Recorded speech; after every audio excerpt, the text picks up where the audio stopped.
You gotta be half crazy.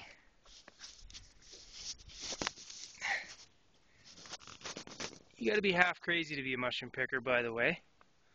You're out here on steep talus slopes combing around for the odd morel here and there, and you got 30 or 40 pounds on your back. The other day, 92 pounds, took me 4 hours to get out. Nobody knows where you are. You're crawling over blowdown. It's steep country. There's bears, wildlife, and it's the lure. It's like the last gold rush or something. But this is how this stuff gets onto expensive plates in fancy restaurants. I mean, this is how it's done. This is not grown in a farm. And I think it's a young man's sport, I honestly do. You get 70, 80, 90, 100 pounds on coming down a steep slope, one slip.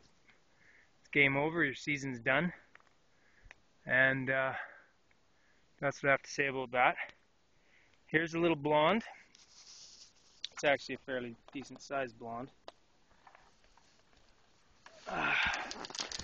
Squat down with 40 pounds on my back, pick one mushroom here.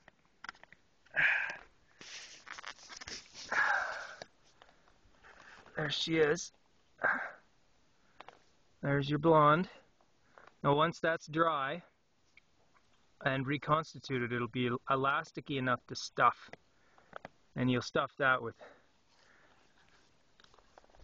a shuffle.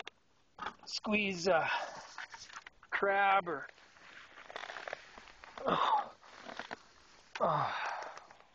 cream cheese and crab and exciting things inside.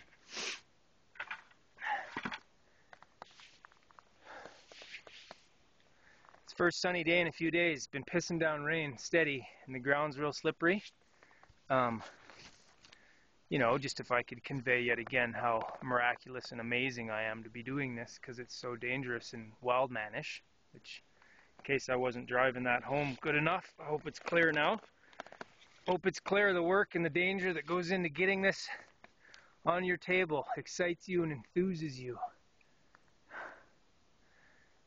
And it does me most of the time, most days.